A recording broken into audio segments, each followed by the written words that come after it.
Hello, I'm Paul Briley, and you're listening to Off the Comma. I'm a human who cares about supporting other humans. On this podcast, we explore all facets of what it means to feel stuck in life. We talk with people just like us who found themselves sitting on a comma and not knowing where to go next. We'll unpack the experience with them, where they've been stuck, what it feels like, what they experienced, and what they learned. My goal is to inspire you by seeing yourself in others. I believe that when we feel more connected and seen, magic can happen. And remember, if you find yourself sitting on a comma in your life, you can also talk to me without a microphone. To explore coaching with me and getting off the comma in your own life, check out my information and book a call with me at offthecomma.com. And I'm also doing something different. I'm curating my own sponsor community, local businesses and professionals who I handpick and who align with our vision here. Be sure to check them out, learn more about them on my website and my YouTube channel. In the meantime, let's get into this week's conversation.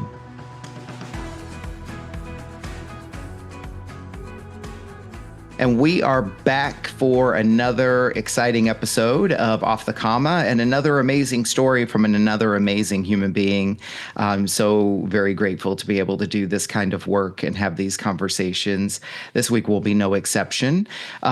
We are again talking to someone who's new to my circle. And so I'm very much looking forward to getting to know Sean through our conversation today and learning a little bit about him and hearing his story. And, you know, with that, I think I'm going to jump right in because I have a tendency to ramble and start to go off on tangents. So, Sean Bridges, thank you for being with us this week and for joining the Off the Comma podcast. I appreciate it. It's nice to be here. I enjoy it. Thank you. Yeah. And, you know, we're going to get into your story here in a few minutes. And I love to do that. But we do a couple of things before we get into the storytelling. First, let's learn a little bit about you. I always ask every guest, you know, Sean, how would you like to be known? And then you can tell us a little bit more about, you know, anything you might want us to know before we get to your story. How would you like to be known? Honestly, as a writer, I always thought that was a writer, somebody who I guess is driven, determined. But if like, what is he? Who is he? I'm a writer at my core. I think I always have been. It's something I've done for decades now. I'm actually from nowhere. I don't really have a hometown. I grew up in a military family. I was born in Germany. I moved all my life, and I went to school in Heidelberg, Germany. In fact, I was just speaking at my university, which is insane, but I was just doing that last week in Heidelberg, Germany. I was asked to come and speak to the students there. I've lived all over. I think even when I grew up, it was like an internal alarm clock that would go off every 3 years. It was time to make a jump, time to move. Wow. Right now, I'm currently in the Texas Hill Country. I'm very comfortable. I've lived in Austin, San Antonio, and I'm out in the Hill Country, kind of in between both cities. But yeah, I'm actually from everywhere, I guess, or nowhere, depending on how you want to look at it. Cool. I just a couple of things. I love to jump in from time to time. Folks know this about me. You know, it's very interesting. It's kind of serendipitous, you know, because at the time of this recording, I'm actually on my journey passing through San Antonio. So how interesting, you know, here we are in the same region, small region of the country. And there's this element that you talk about. I'm curious to see if and how it shows up in your story. And it'll be a part of what you share with us that I can certainly relate to, is like this whole, I'm from nowhere. And that you've kind of sort of been a nomad, it sounds like, through big parts of your life. My whole life, honestly, it was, we never moved down the street. We always moved to a different state or continent. So I just had to get used to being the new guy all the time. And it was just something that I never shook. I never felt pumped. I was always outside the fishbowl until I moved to Austin, Texas, honestly. In the early 2000s, I was working for IBM then, doing corporate trade shows. And for some reason, just fell in love with that city. And it was the first place I felt home. Then I left, and I ended up how life works, bringing me back to Texas around the 2010s.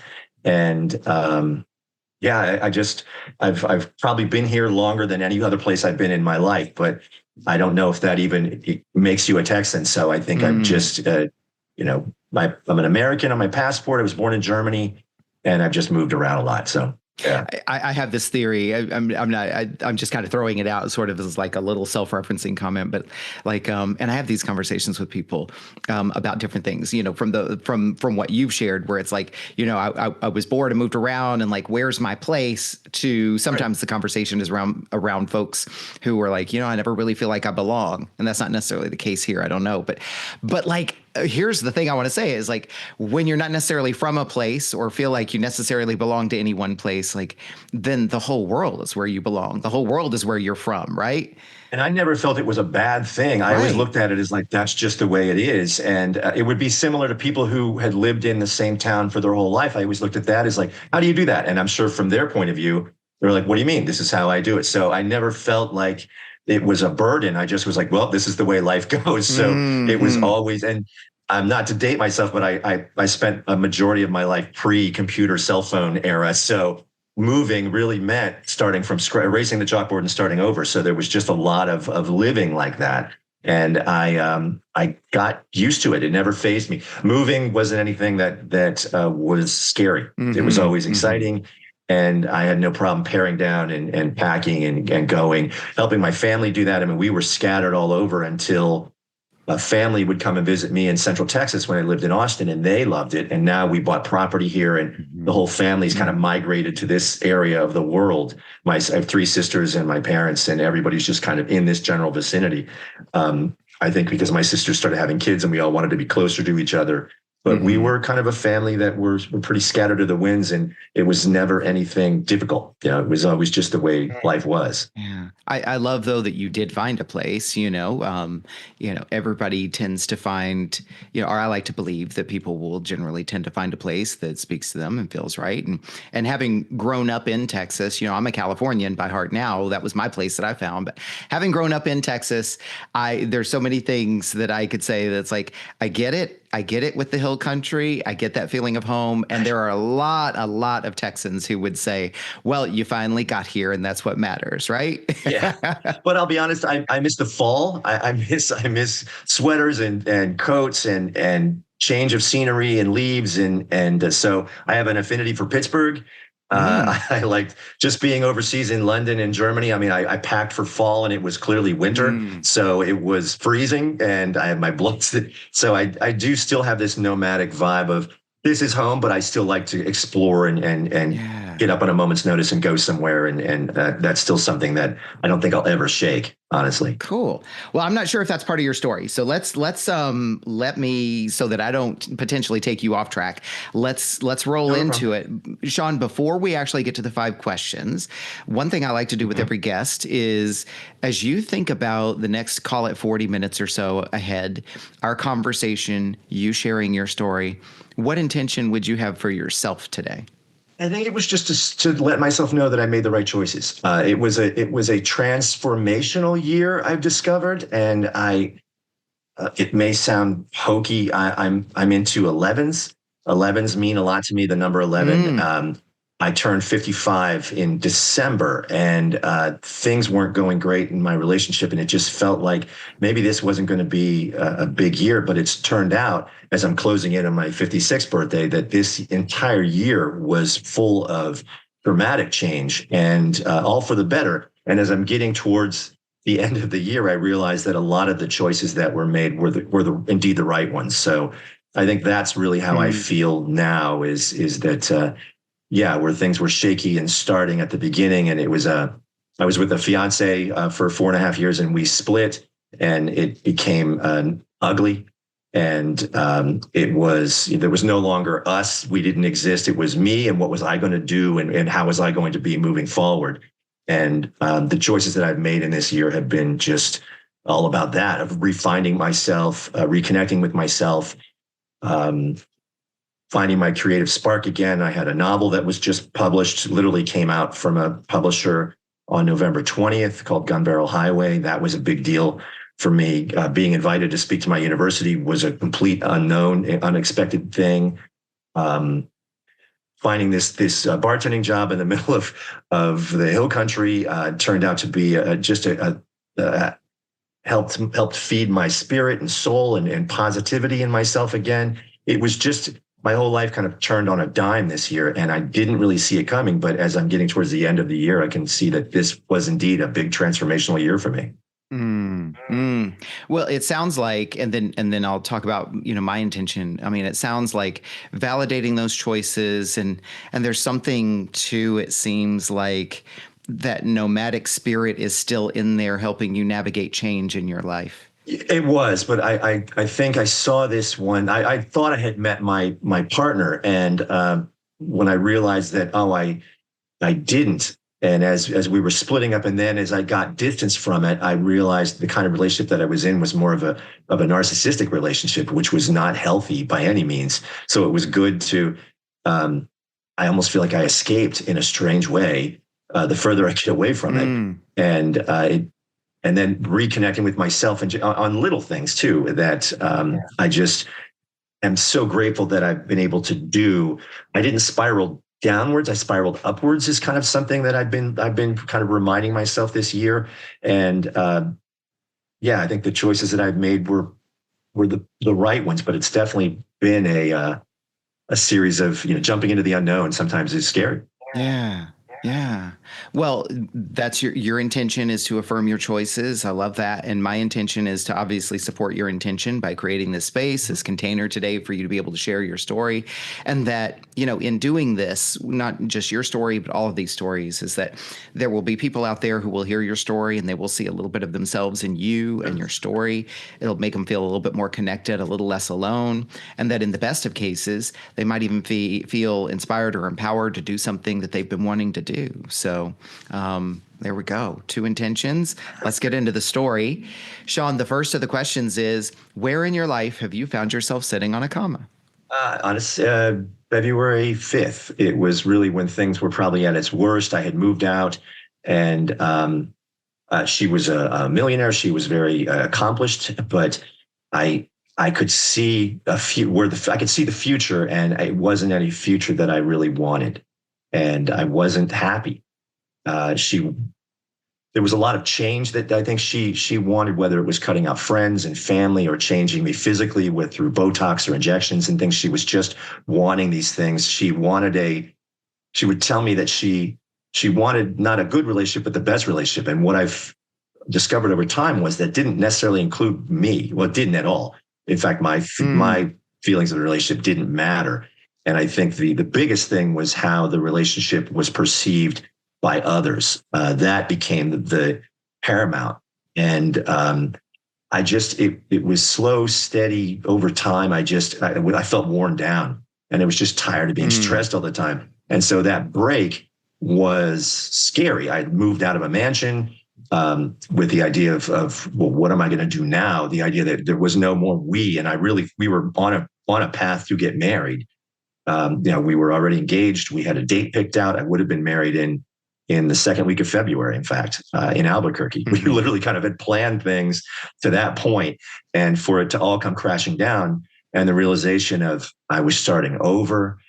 I was 55. Why can't I get this right? What the hell is wrong with me? It was these type of thoughts, but I realized that I really had no other choice, but I was on my own. In what direction was I going to go? And with the help of a border collie and just really focusing on work and fitness and not drinking as much, putting the pot away, and just basically trying to be more healthy and more conscious of my choices, has kind of led me on a more positive direction, more so than I've been in a long time. And then creative stuff really was popping. I was able to, it was the things that I was doing, she really didn't have any interest in at all. When I had gotten the book deal, literally a contract from a publisher, it just didn't mean anything to her. She thought we would celebrate when the book came out. And I remember thinking that was one of these milestones I had in my head from when I was a kid, to finally get that. And her reaction was just, and it made me think, well, maybe it wasn't that important. It was a lot. And I think what it boiled down to in that time was the unknown scared me less than my reality. So I was it was easier to take a big chance on myself than stay, because I could, see where the future was going, and it wasn't anything I wanted. That's really a powerful statement, right? Like, I mean, that resonates with me. I'm self-referencing a little bit, but like the unknown was less scary than what I had. My Yeah, than reality. my Right. reality. So, like, say a little bit more about what that was like for you at that point. Like, because, a lot of times when we're listening to stories, we can be, yeah, I get it. And we can kind of assume and so forth. And that's how we interact with each other. But it's an opportunity to go deeper into exactly what it was like for you. So you're standing at this decision point, and the unknown is scary, but where you're coming from and your reality is also not as what you want. What was it like for you right there? I think one of her parting shots was I needed to kind of grow up and focus and learn what a real relationship was about. And I know that was just an ugly thing to start another argument, but I took it at face value and said, maybe I do. And what I discovered was that I was really in a relationship with a narcissist. It checked so many boxes that didn't make sense as the relationship went on, that all of a sudden, a lack of emotion, a lack of sense of humor, a focus on social media, a belief in strangers more than family, a disconnect with their family. It was just there were so many there were triggers all throughout that I was just like, wow, okay. The fact that my input in the relationship was really non-existent. It was there was really a desire to change me in a way that I wasn't comfortable with. I always felt like I was trying to find a middle ground, and there was not a lot of give and take. It wasn't a partnership. I was being molded into something that I didn't recognize or really want to be, and I could see being comfortable. It is very comfortable to live with a millionaire, Hmm. but when you're alone in an empty mansion, it's pretty barren. There's not, the 80-inch screen TV is nice, and I started to think, what do I like in this relationship? And I was like, I have a nice office, or my shower in the office was pretty awesome. And I thought, that's pretty bland. Those were the things that were jumping out as like, that's why it's worth staying here. And I just realized that you know, uh, unlimited credit cards or money or these things just didn't carry the weight that I maybe thought they Yeah. did. It was Can, easy to let that go. can I jump in with a question? I'm curious. You said, I don't remember your exact words, but like what she was trying to make me into was not what I wanted to be. And what I'm curious about is it's kind of a couple of questions stacked. Did you know what you wanted to be? What was it that you wanted to be? How did you know it was different? I never got, I like getting old. I'm not, I'd like to think I'm middle aged, but if, I'm not going to live to 110, I'm getting old, and I don't mind being old. I don't, I've never been a fan of Botox injections or lip injections or trying to fight age. I'm comfortable in my own skin. I always have been. And that was something that she was clearly not. And she felt that I needed these things to somehow be better. And I would tell her I didn't. I didn't even understand why there was such an emphasis on on these like almost quarterly trips to a doctor to have stuff injected into me. It just seemed bizarre to me. But it Hmm. was something that she felt I looked better. I seemed better, and I thought it looked alien and odd, and I just didn't. I acquiesced and went through it, and then it wasn't enough to the point where she took me in to make sure they injected the right amount of stuff in me, which made me feel like a complete tool. But I did it, and I just Hmm. thought this is weird and wrong, and this is just not a way to be. Or an emphasis on what other people thought. I guess it was something that happened to me in my 50s. I just stopped caring what other people thought. Most people Hmm. really could care less what it is you do anyway. Um, so I think it gives you a freedom to do the things you want to do. That's the thing that makes life what it is once you have this realization that you don't have to impress other people or get other people's opinions on how things are right or wrong, but it meant the world to her on how other Hmm. people say. And I just felt at this age these weren't things that I cared about anymore. And um, also, I think she really wanted to be a 20-year-old blonde girl in the bar, and I didn't really want to be that in my mid 50s. It wasn't anything that I thought I guess I had done that in college, but I think she felt like she had missed out on this stuff earlier in life and was Hmm. revisiting it. So it just wasn't my idea of a good time. And we were clearly splitting off and diverging. Hmm. It's interesting because, I hear so many things. Obviously, when you're in a relationship like that, you and only you can comment on what it was like for her and what you thought about her and so forth. What I'm kind of focusing on and noticing is that, there's clearly a fundamental difference in like philosophies and beliefs between what the two of you value. You're feeling like this pressure to do and be and to have the things that she wanted that just weren't aligning with your beliefs, as you clearly said to us. And it's not just the pressure like, oh, I don't want that thing, but it seems like, and I don't want you to pressure me to have the thing. And now it's got me questioning you. I mean, there's just was so much going on there, but it seems like it really comes down to it's not just the thing, it's what that thing meant and represented. And I don't know, I'll It stop was there. draining. Honestly, it was draining. And it just gets tiring walking on eggshells all the time. It's not any kind of life I would recommend anybody. And I think you get to a point where you just make choices. And I made a clear choice that there wasn't a future here anymore. And we didn't exist. We were done. We had a beginning, middle, and end, and I can clearly see that in this relationship. I can see the love bombing and the feeling at the beginning where I felt like, wow, I had met the woman of my dreams. But I think the reality was that it was kind of a false facade in a way. Mm. And I also think maybe we shouldn't have moved in together. That even though we lasted for about 2 years living together, it just seemed to be a time where things that I thought were important were kind of thrown by the wayside. And the things that where I always see a relationship as a partnership, but it just wasn't that. Mm. I was clearly at her disposal. Kind of, it was not, it was something that I didn't see much of it. I saw a future, but I just didn't like the future. I think that's what scared me was, all right, I can continue to do this because of the lifestyle and the comfort of living in a mansion that she paid $1 million for in cash up front. I just never knew anybody who had the ability to do those kind of things. So she was extremely successful in what she was able to do. And I don't take anything away from her. And I loved her. I wasn't diluting myself. I had never asked a woman to marry me, and I asked her and meant it. But I just, the idea of where it was going, it didn't feel healthy, and it was getting worse and worse, especially on the holidays. I used to love the holidays, and the holidays just became a slog from Halloween on, and everything was a fight, and it breaks you down, or you just succumb to it and you move on. And I could see like I become a Who's Afraid of Virginia Woolf caricature. Yeah, that's kind of my vibe of just some guy drinking his sorrows away, kind of in a horrible relationship. That terrified me too. That's where I was heading. And I thought, this is not any place I really want to be anymore.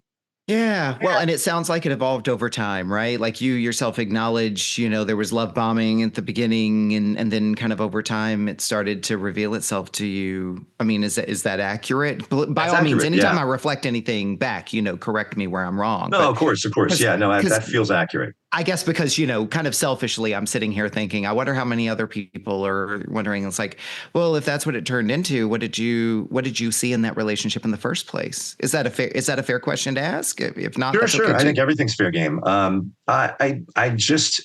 thought I had met somebody who I could have a partnership with, and I think that wasn't true. I think that's what I thought it was, but the reality was not that. There was not a partnership. This was a my way or the highway sort of a relationship. And that's not healthy in the long term. I do think people will deal with it because there's a fear of the unknown, and they'd rather just be miserable than take a chance on themselves. And I don't think, and it might be because I've always had no problem starting over, that didn't scare me that much. It was the idea of, yeah, all right, I'm leaving a comfortable place to basically start over from zero again, but I can do that. I've done it before where having to pack up and move and start over in a different city. So I think it wasn't as, I think fear allows people to maybe stay in places where it isn't what they wanted, but they'll deal with it because they're afraid of what they don't know.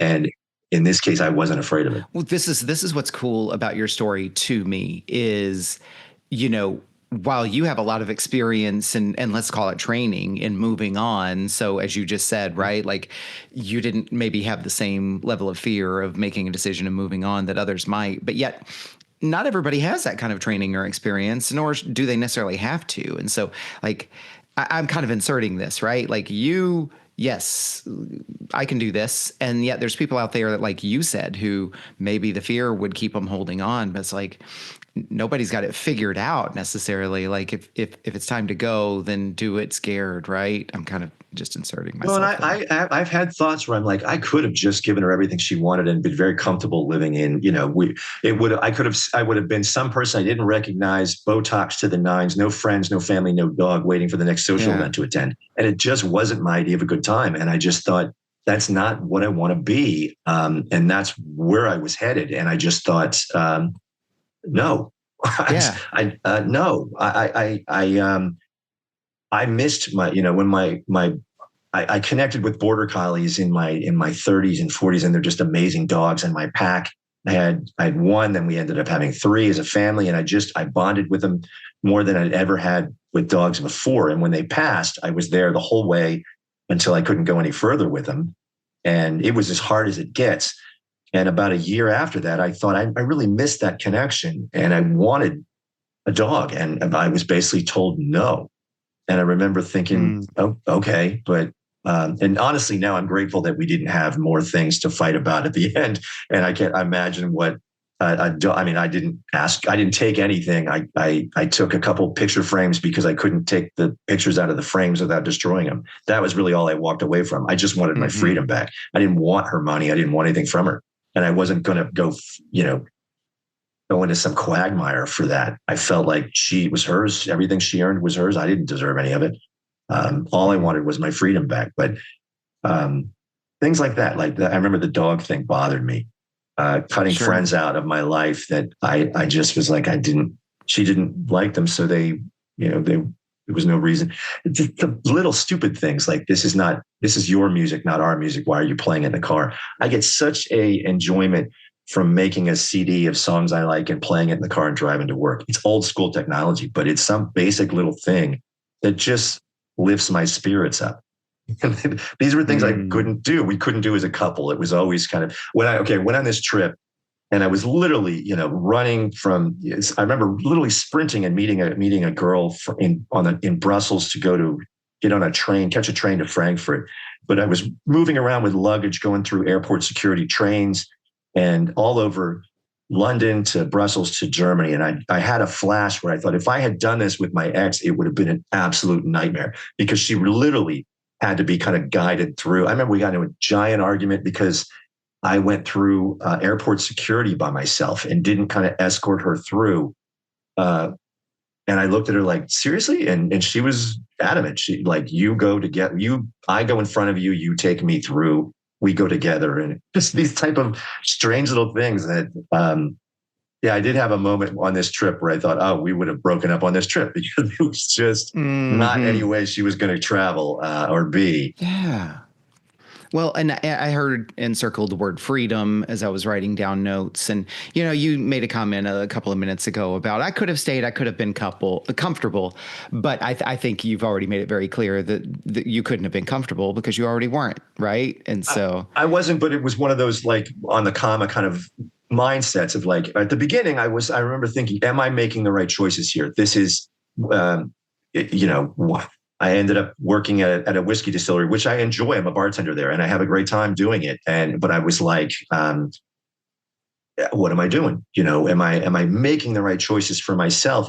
But as the year has gone on, I completely feel like I've made the right choice. I don't have any sense of mm-hmm. doubt or, oh, maybe I should have, would have, could have. It's like, no, I was glad I did what I did. And Yeah. there's no going back, honestly. Well, let's jump into the second question. And you can obviously go back and forth as you need to continue to build out your story too, if Sure. necessary.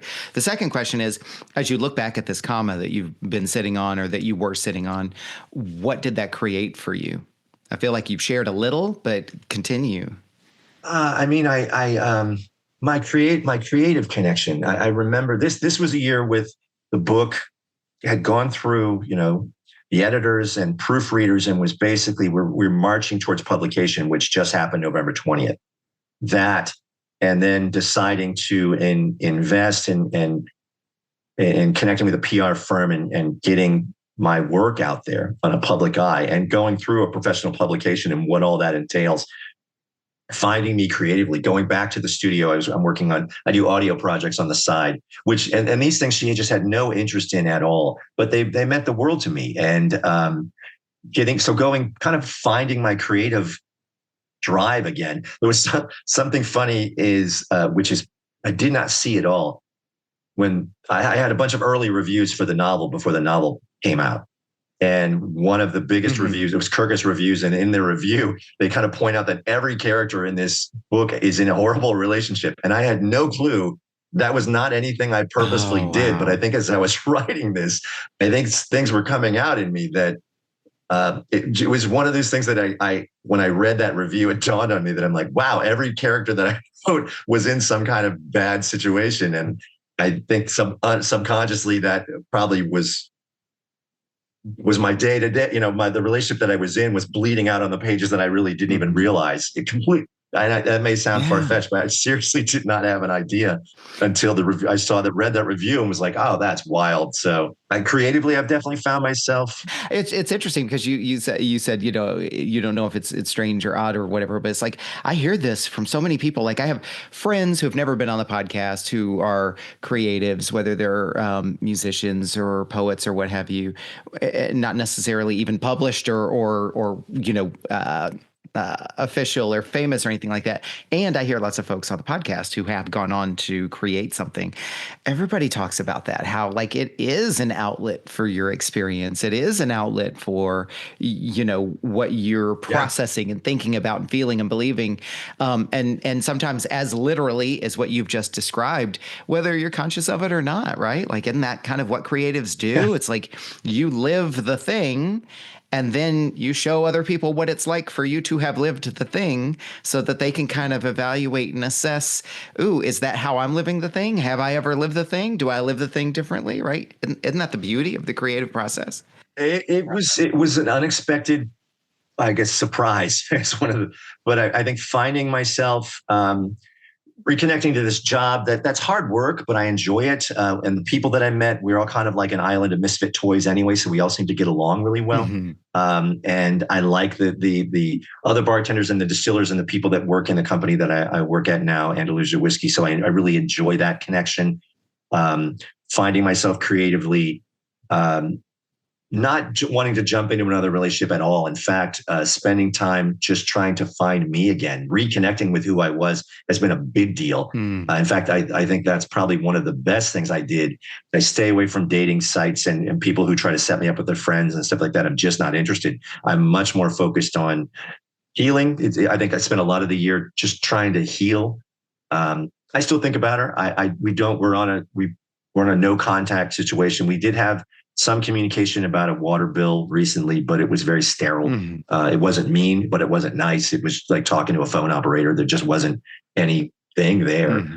It was cordial as cordial it would be talking to somebody you don't know. And I prefer that, but we're not on a bad term or a good term. We're not on a Merry Christmas, Happy Birthday term. We're just kind of not, she's moved on with her life and I really don't want to know what it is she's doing. And I feel the same. I have no interest in hovering. So I think actually going no contact on social media has been a godsend, honestly. And that is something I would want to pass along for people who are trying to get away from a relationship. It's a paramount thing you have to do is go no contact. You just can't have that stuff in your peripheral all the time. You just have to let it go. And yeah, that's something I'm actually very grateful that I've done to myself this year. It's interesting because you share that about your experience specifically, and yet it's also a little bit of a metaphor, isn't it? Right? Like so many people in today's world in particular, as people are awakening or people are discovering themselves, or people like you and I who are in our 50s, and now we're kind of entering this new kind of like almost like somebody described it as like puberty for the next 20 years of our lives, right? Yeah. but the thing being, like, if something isn't serving you, it's okay to walk away from it. And whether that's relationships, as you've shared, or people who are deciding to let go of old dietary habits or recreational habits or whatever, like, it's okay to, like, go ahead and walk away from it. Like, it doesn't have to be worked in I or read figured something out. recently that was something that resonated with me recently. It was like, look, every choice is hard. Which hard choice are you going to make? And that totally meant a lot. Like when I still kind of just in the back of my head, so I mean, staying was hard, but leaving was hard, Mm-hmm. or working out was hard. It's all the choices are hard. What do you want to? Which hard choices do you want to choose? And for some reason, that just seems to be like a mantra I've been living with for the past couple months. Is It was hard to leave, but I think it was harder to stay. So it was just, yeah, I think there's no easy way to do this. And I think people who are maybe in a relationship where they're feeling like the time is over or it just continuously is getting worse, it is a hard choice. It's a very hard choice to leave, but it might be the right hard choice to make, if that makes sense. Yeah, well, I know it certainly does for me. This is kind of a stage of life I'm living in as well, which is why, I'm certainly enjoying your story and can relate to so much of it. Let me jump into the third question here, Sean, which is, as you look back at the comma that you were sitting on, what have you learned about yourself? I found me again, which I didn't even realize I was gone until I've got further distance from who I was then and who I am now. And I'm healthier, I'm happier, I'm comfortable in my skin. I was living a life of walking on eggshells, always being told I was saying it wrong, doing it wrong. It was it was water torture, slow, steady drops that broke me down over time. I don't feel like that anymore. I have a skip in my step that I haven't had for years. I just have this random trip I went on for Europe that I saved up for the year to do was simply because I wanted to. I just, and then it morphed into all these other things, but it was an amazing journey that I was so grateful that I got to do. And again, it just revitalized my spirit and my soul, which I feel like has been the biggest thing for me this year is being comfortable in my own skin again and being happy with who I am. And I don't have to apologize for that. I kind of like that I don't have to like, oh, I could have said it wrong or should have said it this way or should have done it this way. I don't have to do that anymore. I'm just like, this is who I am. And it's one of those, I don't think you can, people are who they are. You can't change them. I think you're trying to find somebody you can partnership with or build up, but not tear down. And I think I was in a relationship that was constantly about tearing it down. And it's not what I want. It's not what I think. Maybe most people, I know me, I don't want that. I'm not looking for that going forward. And I learned a lot. And honestly, it was the closest I ever got to being married. So it is I still have a question of am I ever going to get this right? What the hell is wrong with me? Why can't I do this? I can't get this right. And I'm like, but at the same time, I'm like, I'm very comfortable in my skin. I'm very happy with who I am. I don't have regrets, and I'm excited about the future. And that's not a bad place to be. It's like two things I wanted to kind of ask about. So which one do I choose? Okay. Let's go with what you said most recently then. I'll set aside the other one. You said you sometimes ask yourself, which is very common. Most of us do this, right? Like, will I ever get this right? What based on your current beliefs would getting this right actually mean to you? I think somebody who I think if a relationship is all about a partnership. I don't think it's even, but it's just wanting to help each other, wanting to lift the other person up. I have friends in my life who you also, when you go through something like this, you realize sometimes there was a person that I knew in college that has become a really close confidant.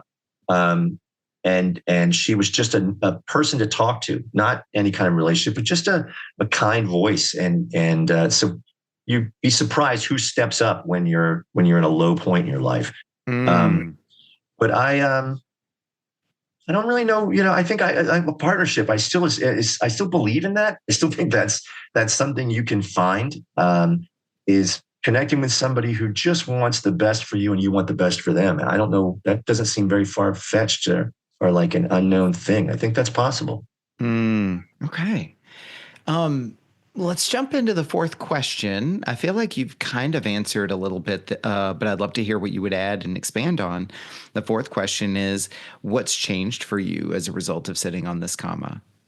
Oh, everything. I'm, especially now as I'm getting close to the anniversary of the breakup, but my birthday, because 55 has become a giant changed year in my life. And I didn't see it coming. And it's just how it ended up. So it's funny that this 11, even to the point where she loved the fact that I didn't have a tattoo, and it would say that she was so glad I'd never gotten a tattoo. When we broke up, I went and got a tattoo because it was one of these kind of things that I was like, yeah, I got to go get one now.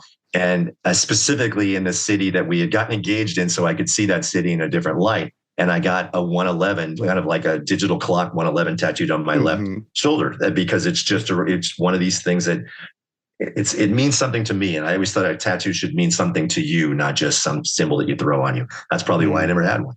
But I feel like I've changed in a lot of ways, but I see my smile and people comment on it. I feel much more comfortable in my skin. I am in a good mental place, a good creative place, a good physical place. I've really, really pushed on. I have a border collie named Finn that gets me up every morning and I take him for a walk. I do my exercises, and that's a time we get to spend together before I go off to work. And I just love that connection. So little simple things have just meant the world to me. I'll go to Austin and get a hotel room to go see a drive-in movie because I can, because what the hell not? Why not? Little things like that was a chore to do in the past. Now I just do because I want to. And for some reason that just makes me feel, I don't know, lighter. It's interesting. And now I do get to bring back in that first thing that I was thinking about earlier, like just an observation. And you tell me where, if this is incorrect or inaccurate or doesn't land. But in a way, I could almost come in and say, well, you seem to have reclaimed your freedom and all these things that you wanted during the course of the relationship. I could argue that in some ways, that relationship with her allowed you to have actually everything that you wanted. Well, and I mean, I'm very much, I believe in karma. I believe in things happen for a reason. I've always had that mindset. And I can totally see as maybe I get distance that this will be, hey, it's a good thing I went through this to have the life we're moving forward. But I mean, just even getting to the point, I had wanted a book published by a professional publisher since I was a kid. I remember daydreaming about it at the lunch table in 10th grade, to finally have that see it on a bookshelf, see it on store shelves, to start getting reviews that are real positive. It floors me. I'm definitely on a bit of a cloud right now. I'm still coming down from this trip, and this just launched. The book just came out November 20th. So it's really just rolling out now. And, but it feels like an accomplishment to the point where I've got the second manuscript at an editor. I'm going through that to send it to the publisher in the new year. And I have another project that I'm working on creatively here in Central Texas, which is a proof of concept for a script for a film. And some people that I had met in LA, I used to be a screenwriter and had gotten some traction doing that, but they're responding. People from my past are responding to me and seeing me in a different light. I think because I just seem, I don't know, different. I think people are seeing it. I'm not trying to be anything more than what I am, but people are picking up that there's a different vibe about me. And I think that's positive. Well, and you even said earlier too, people are commenting on your smile and so forth. And I love that you call attention to this, because I've experienced this with others as well as myself. Is, I seem different, and maybe different from what you have recently been, but it sounds like, based on everything you've been describing, is you're more you now than maybe you've been in a long time. Yeah. And I've forgotten I honestly, I think I didn't realize I was losing it until I got it back. And that's been an unexpected, enlightening thing this year. I didn't realize how much of myself I had been eroded over the past 4.5 years. And that was a surprise. I didn't even see that happening until, this hadn't also happened fast. It was I think I'm still healing in a way. I don't think I'm completely 100% changed and I'm on a dime, but it's been a year of positive progression, and that's how I look at it. It's all going in the right direction. I'm not slipping back, or I'm not woe is me, or let's try. It's all about moving forward, and I feel that. And that's where I can look back and go, yeah, I made the right choices. It wasn't, I should have not. Maybe I should have, or could have, or would have. I'm not doing that at all, and that's probably the best feeling I could have right now. But am I 100% healed? No. I think that's why I'm not in a hurry to get in another relationship, because I wouldn't want to, I guess how horrible my last relationship was. I wouldn't want to dump that on somebody else. So I think you need time to heal. I think that's important. Too many people, I think, try to fix this with someone else, and that's the wrong way to do it. You need to focus on yourself. And I found that to be the best thing to do, really, is self-worth, self-care, self-healing. That's been something that has been paramount for me. It's a great setup for the fifth question now, which is, Sean, what does getting off the comma look like for you? Oh, a whole new world, a whole new mindset, a whole new future. I don't have regrets of my past. I don't regret the choices and the way things went. I'm not one to do that. I like to, I'm on a first name basis with failure. We get along fine. This is just another version of that. But I understand picking up the pieces of salvage and moving on. That's never been anything that's been, through work, professional creative work. I've run into that a lot. Hollywood is full of dead ends and false starts and fool's gold. You always are in a position of picking up the remains and moving on. And now doing this in my personal life, it wasn't something that was shocking to me, but it's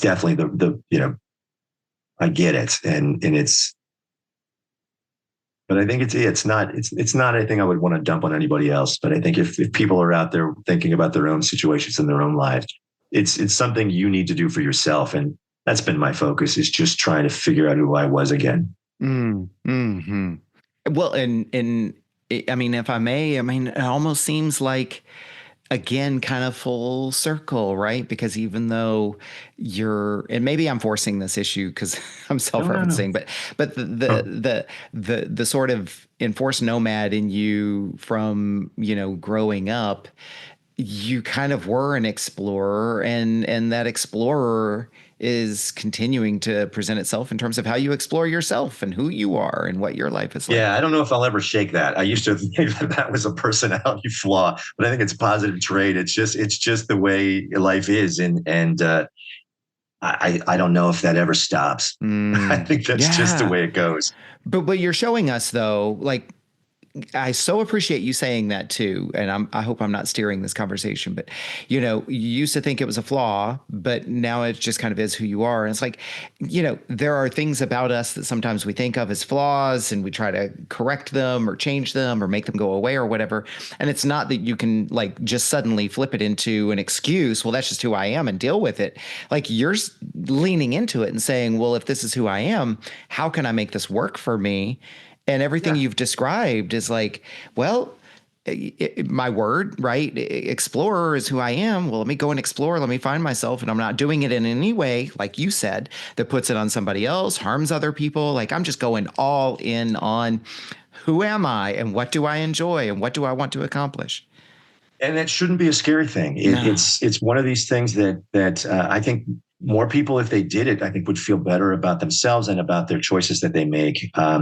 It's scary in its own right. I get it. It's because there's a lot of unknown, but the unknown can also open up some places that you just don't even understand, or you don't even see coming. And I think a lot of that I've discovered this year, and I hope to continue discovering into the next year, is how many opportunities and doors and possibilities have opened up because I was willing to take a chance on myself. I love that. And there's so much more we could explore, Sean, and so many more things I could ask and so forth. But obviously, each of these podcasts is a little bit of a capsule. So let's start to wrap it up from there, because that sounds like a good stopping point.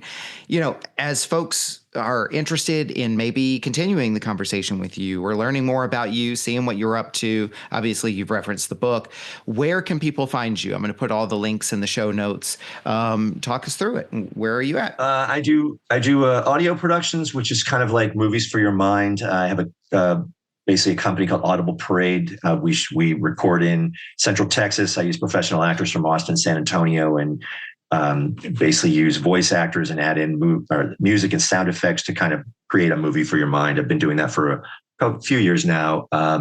I was a Stephen King dollar baby, so I got to do one of his stories as an audio production and won a bunch of awards overseas and some in the US. And I was really happy with that. We're working on a project now called Parasite Zero that will be coming out in 2025 with about 50 voice actors. It's about I think I'm going to split it up into 2 sections because each section's about 2.5 hours long. So like a part 1, part 2.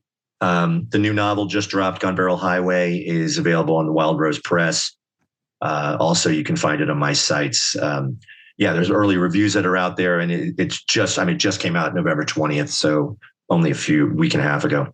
But I was very happy with the early reviews, and I hope that book finds an audience and people really can relate to it. It's a suspense thriller. Those are probably, I think, through the Wild Rose Press or through Audible Parade is the best way to find me, or social media, that type of thing. I was going to say, and we've got your socials listed as well, Facebook, Instagram, LinkedIn as well. Last section before we wrap up, Sean, because obviously this podcast is about giving people voices, hearing people's stories, lifting up people's experiences. Your story wouldn't be complete if we didn't give you an opportunity to acknowledge others. And that's what this section is called. It's acknowledgments. So it's your chance to boost, give a voice to, or lift up others that matter to you. And that can be causes or organizations, other creators, or just members of your family or your immediate circles.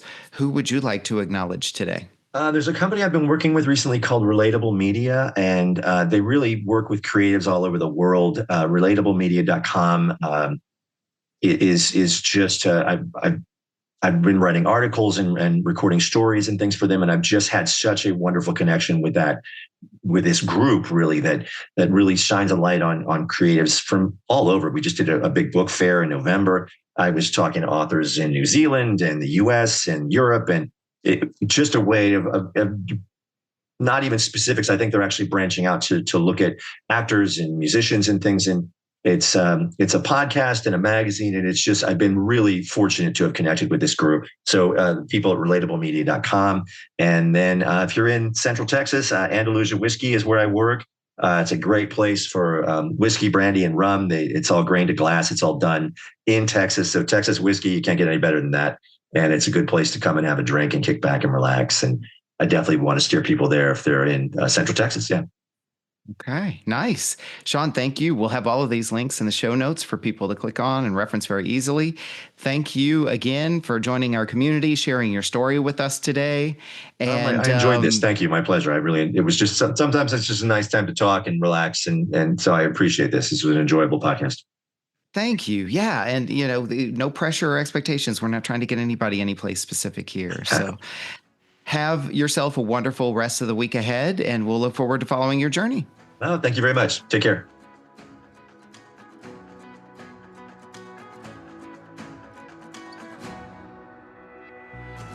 What an honor it is for me to witness these powerful stories. I hope you feel the same way too. Think about what you learned from this conversation. What stood out for you? What challenged you? What inspired you? And I encourage you to write it down in some form of journaling and reflection. Surprises can reveal themselves to you when you do this. And if you were moved by today's conversation, pass it along to someone you care about. Let's spread the word. Let's continue to build connection. And if you do discover something you'd like to unpack further, book a call with me and let's talk about it. My links are in the show notes. Be sure to like this episode, follow the podcast here on this platform and social media at Off the Comma. And feel free to comment and interact with these posts and episodes. Check out my website for workshops, events, and my sponsor community. I'm covering the costs of production by curating my own sponsors who align with our vision. Be sure to check them out. They're all powerful people and businesses. Thank you for listening to this episode of Off the Comma. As always, keep noticing and keep listening.